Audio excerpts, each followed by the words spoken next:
Karine Baghiti-Kérékou, bonjour. Bonjour, Carole Da Silva. Merci d'avoir accepté notre invitation. Merci de m'avoir invitée. Alors, vous, votre credo, c'est vraiment faire du lobbying, du réseau.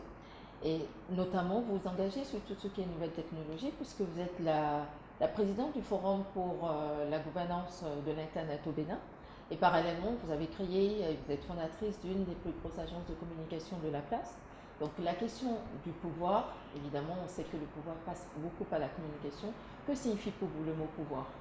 Le mot pouvoir, c'est influencer, influer sur les personnes qui vous entourent, hein, quel que soit le type de personne. C'est cette capacité-là. Très bien. Et il se traduit différemment pour vous selon votre espace personnel ou professionnel? Ah oui, totalement. De la même façon? Non, il se traduit totalement, c'est totalement différent. Vous n'arrivez pas à avoir du pouvoir sur les enfants de la même manière que sur les personnes qui vous entourent, en fonction du lien hiérarchique qui vous unit ou d'autres liens. Il est différent. On n'exerce pas le pouvoir de la même manière. Et comment cela s'équilibre-t-il entre l'exercice du pouvoir, entre sa vie personnelle et sa vie professionnelle? Mais sans équilibre, il n'y a pas de vie professionnelle, je dirais. Il faut qu'à la maison, on soit quand même assez équilibré, qu'on puisse compter sur les personnes qui sont autour de vous. Et ça vous permet d'être plus à l'aise à l'extérieur, je dirais, au niveau professionnel. Donc l'équilibre est nécessaire. Est-ce que d'après vous, l'exercice du pouvoir, il se traduit différemment selon si on est un homme ou une femme? Pour moi, oui. Même si certains exemples peuvent montrer que non. Je dirais que Margaret Thatcher, par exemple, exerçait le pouvoir de la même manière qu'un homme, mais ce n'est pas du tout cette image-là que je souhaite donner du pouvoir au féminin, en tout cas. Pour moi, le pouvoir au féminin, c'est de mettre un peu, de saupoudrer de la féminité, de penser aux autres, de penser qu'on n'arrive pas à exercer le pouvoir sans les autres, ce qui n'est pas forcément ce qui est dans la tête des hommes. Avec petit H. On entend souvent dire que les femmes qui ont du pouvoir, qu'elles ont dû sacrifier quelque chose. Est-ce que ça a été votre cas? Oui, tout à fait. Les études. Très bien. Si vous aviez quelque chose à changer, vous auriez changé quoi? Ben, j'aurais fait bac plus 22, comme beaucoup de gens.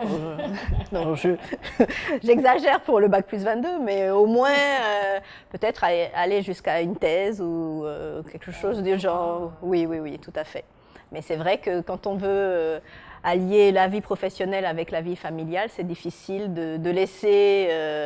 on ne peut pas laisser une grossesse de côté parce que l'horloge biologique tourne. On ne peut pas laisser les enfants avec les papas où on n'a pas envie de le faire. Et du coup, ben, c'est... Quoique aujourd'hui, maintenant, on peut faire des études à distance, c'est plus facile. Mais peut-être que j'attendrai que toute la marmaille ait plus de 10 ans ou plus de 15 ans pour me replonger dans ça. Donc peut-être que vous entendrez qu'à 50 ans, j'ai maintenant un bac plus 10. Je reviendrai vous voir. Si vous aviez un conseil à délivrer pour des jeunes filles qui souhaitent accéder au pouvoir, qu'est-ce que vous leur diriez? Travail. Il n'y a rien de tel que le travail. Très bien. Oui, parce qu'il faut acquérir des compétences le plus tôt possible, le mieux possible. Il faut engranger de l'expérience et puis c'est ça qui permet d'y arriver. Il n'y a pas de... je pense qu'y arriver, on passe par les escaliers. Il n'y a pas d'ascenseur, oui, comme un TGV, mais cette fois-ci à la verticale. Je ne pense pas que ça fonctionne. À un moment donné, ben, on retombe. Donc il vaut mieux prendre par les escaliers, c'est plus sûr. Est-ce que vous diriez que le diplôme, c'est aussi un gage du travail? Parce que si on prend la situation de l'emploi, par exemple, des jeunes diplômés, qui ont beaucoup de mal à trouver un emploi. Est-ce que pour vous, dans le message à délivrer, en tout cas aux plus jeunes, c'est aussi aller le plus loin possible dans leurs études, par exemple, notamment aux jeunes femmes? Non, pas forcément. Je pense qu'il y a aussi bien choisir ses études en fonction de sa personnalité, mais également tout ce qui se fait autour. Je pense que le volet social ou le dynamisme qu'on peut montrer sur certaines actions, aider les autres, ça ne fait que rajouter au CV papier. Et l'expérience qu'on peut acquérir en faisant des jobs d'été ou en étant moniteur ou monitrice, en l'occurrence, ou en travaillant dans une maison de retraite pour payer les études ou les vacances du deuxième mois, ben ça permet aussi à un employeur éventuel de se dire tiens, cette personne-là, elle a quelque chose en plus, il n'y a pas que son diplôme, il y a également que c'est une belle personne. Et s'engager aussi dans la vie de la société civile, par exemple? Oui, tout à fait, oui. C'est pour ça que je citais, par exemple, les maisons de retraite ou faire son BAFA, comme on peut dire dans certains pays. Si vous aviez un jour pour changer le monde, par quoi commenceriez-vous? Les enfants. C'est-à-dire? Parce que c'est la seule vraie valeur, ils ne sont pas encore... On peut tout changer avec les enfants. Je les prendrai pas au berceau, mais je pense qu'en faisant de beaux enfants, mais beaux dans le sens où, dans leur tête, au niveau des valeurs, ben, ça suffit pour changer beaucoup de choses. Très bien. Ben, oui. Est-ce que vous avez une phrase ou une devise qui vous inspire ou qui illustre votre engagement ou votre personnalité? Oui. C'est le jour où les lions auront leur historien, ben, les récits de chasse ne tourneront plus à l'avantage des chasseurs. Très bien. En préparant, si vous étiez un animal, vous seriez quoi?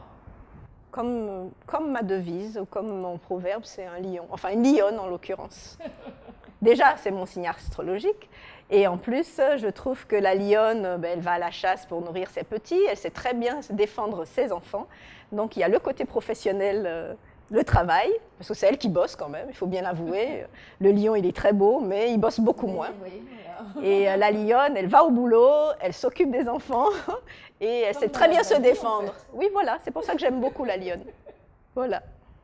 Et puis en plus, j'ai la crinière qui va avec aujourd'hui. Bon, c'est un peu une crinière de lion, mais c'est assez proche. C'est très nappy, puisque c'est la mode en ce moment. Oui, aussi. Nappy, Voilà.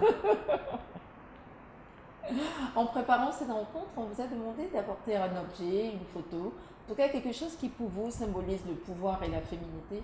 Qu'est-ce que vous nous avez apporté? Je vous ai apporté quelque chose qu'on essaye toujours de m'enlever quand on veut que j'arrête de travailler, c'est mon ordinateur. Parce que grâce à lui, je me sens déesse Shiva.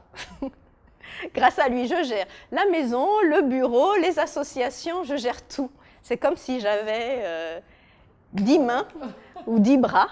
Donc je pense que si on m'enlevait mon ordinateur, je serais totalement perdue. Donc c'est ce qu'il me faut. De faire le lien entre l'espace professionnel, l'espace personnel. Et l'espace associatif également, oui, oui, oui. À partir derrière, avec ce petit clavier, ce petit écran, on gère tout, partout, tout le temps. Tout le temps. Oui, parce qu'on peut même déclencher des caméras qui se permettent de voir. Non, mais je ne le fais pas. Pas encore. En tout cas, l'idée est là. Donc, oui, ça trotte dans la tête. Si une fille regarde cet entretien et déclare « Quand je serai grande, je voudrais être Karine Baguetti-Kérékou », vous lui direz quoi? Surtout pas. Non, non, non, c'est une très mauvaise idée. Mais encore non, elle a quand même envie. Ben, je lui dirais non. On ne met pas ses pieds dans les chaussures de quelqu'un d'autre. Mais regarde ce que j'ai fait, à la limite. Inspire-toi aussi bien des défauts que des qualités et vis ta vie. Très bien. Notre entretien touche à sa fin. Alors, en un mot ou en une phrase, pour Karine Baguetti-Kérékou, le pouvoir c'est? Le pouvoir, c'est... Je ne sais pas. C'est tout le pouvoir. Non, je dirais plutôt que ce n'est pas tout. Ça ne fait pas tout, le pouvoir. Ça ne suffit pas. Le pouvoir, ça ne suffit pas. Donc, ce n'est pas une fin en soi. Non, il faut savoir l'exercer bien, parce qu'il y a beaucoup de gens qui en ont et qui l'exercent très mal. Donc, le pouvoir, ce n'est pas tout. C'est un peu comme l'argent, en fait. Très bien. Mais merci beaucoup, Karine Belidi-Kérékou. Merci à vous, Carole Da Silva. À bientôt.